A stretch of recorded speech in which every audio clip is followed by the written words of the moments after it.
बच्चों, हम क्लास 12 की गणित का अध्याय 10 सदिश बीजगणित का अध्ययन कर रहे हैं।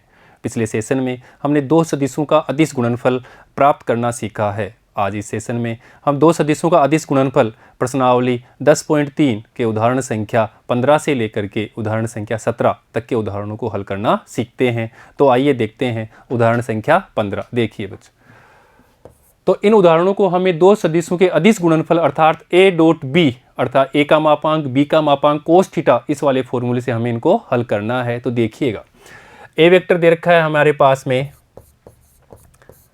वेक्टर a है, a vector equal to 5i cap minus j cap minus 3k cap, इसको दिया समीकरण 1।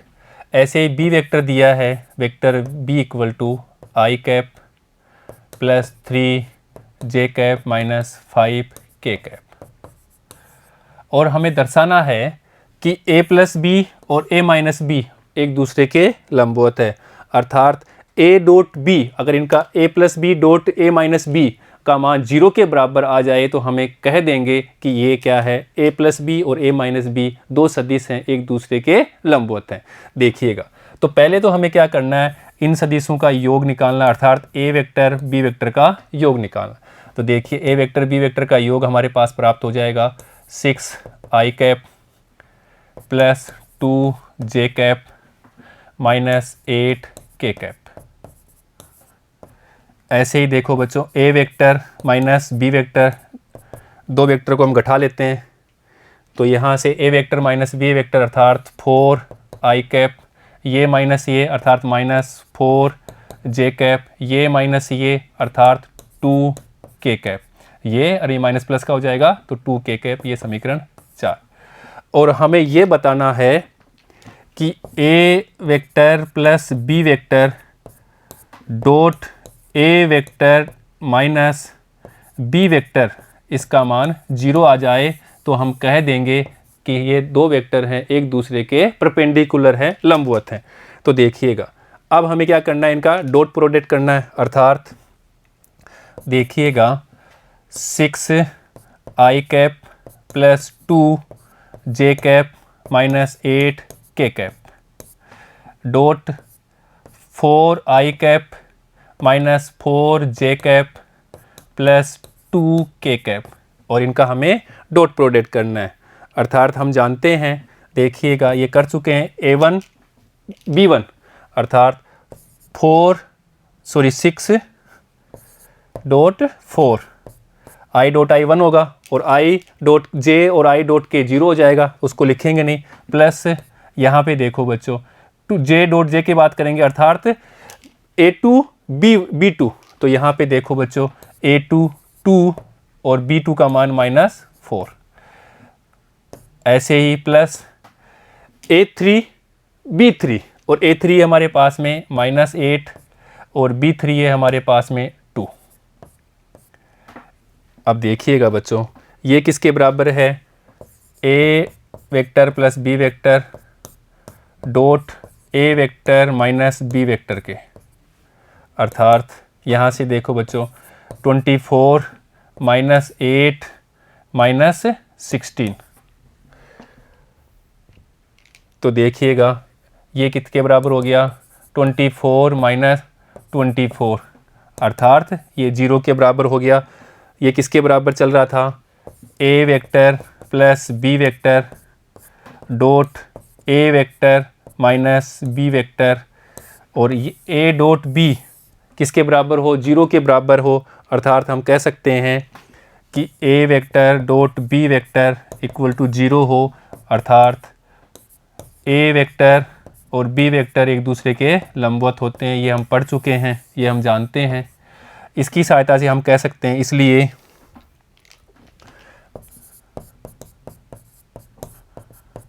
इसलिए a vector plus b vector dot a vector minus b vector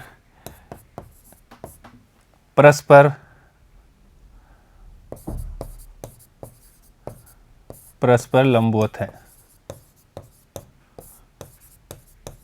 और यही हमें सिद्ध करना था और हमारा आंसर हुआ, सिद्ध हुआ।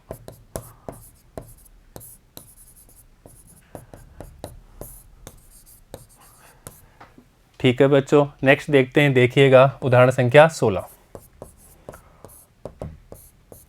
देखिए बच्चों, सदिश ए हमें दिया हुआ है, सदिश ए का सदिश बी पर प्रक्षेप निकालना है।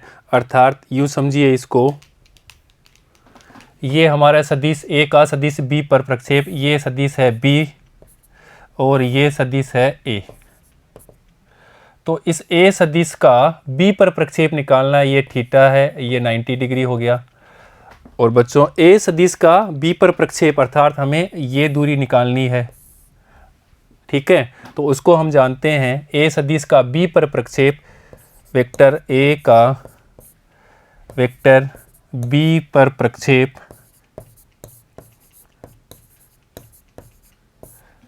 इज इक्वल टू, और ये हम जानते हैं अभी पढ़ चुके हैं, equal to A vector dot B vector upon B vector का मापांक।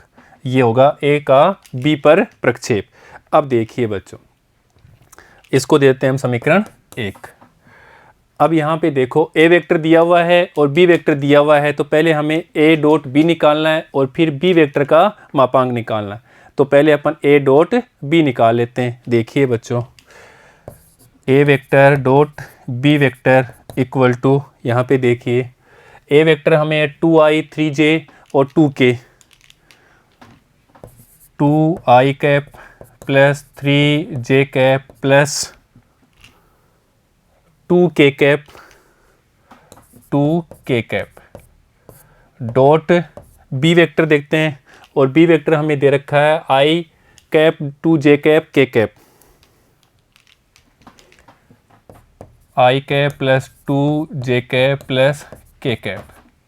तो बच्चों a vector dot B vector equal to 2 1 plus 3 dot 2 j into j 1 हो जाएगा, प्लस 2 डॉट 1 k इंटू के, के कैप 1 होता है। अर्थात ए vector dot B vector is equal to 2 plus 6 plus 4, 2 plus 6 plus 2, तो देखिए इक्वल टू 10 हो गया। अब हमें बी वेक्टर का मापांक निकालना है। बी वेक्टर, इसको दे देते हैं अपन समीकरण 2। बी वेक्टर का मापांक अर्थात बी वेक्टर का मापांक निकालने तो एक्स स्क्वायर तो 1 का स्क्वायर प्लस वाई स्क्वायर 2 का स्क्वायर 4 प्लस जेड स्क्वायर वो 1 का स्क्वायर का अंडर रूट लिखा, अर्थात √6 प्राप्त हो गया। अब देखिए बच्चों, समीकरण 1 2 और 3 से, समीकरण 1 2 व 3 से, तो ए वेक्टर का बी वेक्टर पर प्रक्षेप is equal to A vector dot B vector upon B vector का मापांक होता है। और A vector dot B vector का मान समीकरण 2 से रख देते हैं, वो है 10, अपॉन बी वेक्टर का मापांक समीकरण 3 से रख देते हैं, वो है √6। देखिएगा बच्चों, या अपन इसको √6 से गुणा और √6 से भाग भी कर दें, तो देखिए ये हो जाएगा 10/6 √6, या अपन इसको लिख सकते हैं 5/3 √6, और ये उसका आंसर है कि ए वेक्टर का बी वेक्टर पर प्रक्षेप, अर्थात ये उसकी लंबाई हो जाएगी बी वेक्टर के ऊपर। ठीक है बच्चों, अब बात करते हैं उदाहरण संख्या 17। यदि दो सदिश ए और बी इस प्रकार हैं कि ए का मापांक 2 है, अर्थात ए वेक्टर का मापांक 2 दिया हुआ है, ऐसे ही बी वेक्टर का मापांक वो भी 3 दे रखा है, और ए डॉट बी, देखिए बच्चों a vector dot B vector हमें 4 दिया हुआ है। तो हमें पूछा है कि a vector minus B vector का मापांक का मान पूछा है। तो देखिएगा, अर्थात हमें ए वेक्टर माइनस बी वेक्टर का मापांक का मान पूछा है, ये निकालना है। और बच्चों हम जानते हैं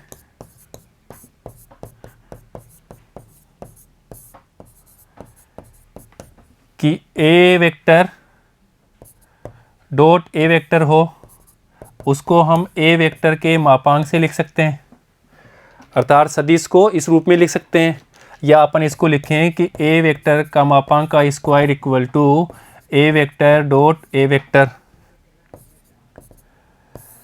तो इसकी सहायता से हम अगर यहाँ पे भी स्क्वायर कर लें, अर्थात ए वेक्टर माइनस बी वेक्टर का स्क्वायर करें, तो हम उसको लिख सकते हैं ए वेक्टर माइनस बी वेक्टर,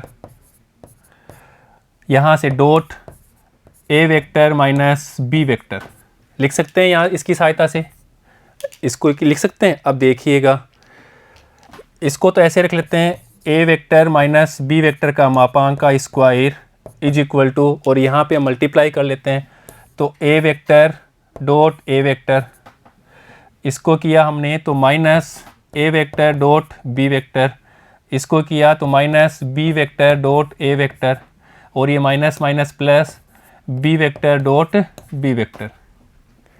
अब देखिएगा, क्रम विनिमय से हम जानते हैं कि ए डॉट बी बराबर बी डॉट ए होता है। तो देखिएगा, इसको अपन लिख सकते हैं ए वेक्टर डॉट ए वेक्टर माइनस 2 ए vector dot B vector plus b vector dot B vector.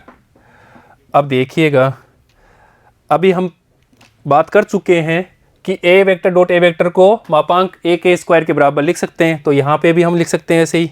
तो देखिएगा, इसको अपन लिख देंगे ए वेक्टर का मापांक का स्क्वायर माइनस 2 ए वेक्टर डॉट बी वेक्टर, ऐसे यहाँ पे भी बी वेक्टर के मापांक का स्क्वायर लिख सकते हैं। ये किसके बराबर आ रहा है? A vector minus B vector का वर्ग के मापांक के वर्ग के। अब देखिए, हमें ए वेक्टर का मान हमें दे रखा है, बी वेक्टर के मापांक का मान दे रखा है, और ए डॉट बी भी हमें दे रखा है। तो देखिए बच्चों, ये मान अपन यहाँ पे रख देते हैं। यहाँ से ए का वेक्टर का मापांक 2, बी वेक्टर का मापांक 3 और ए डॉट बी 4।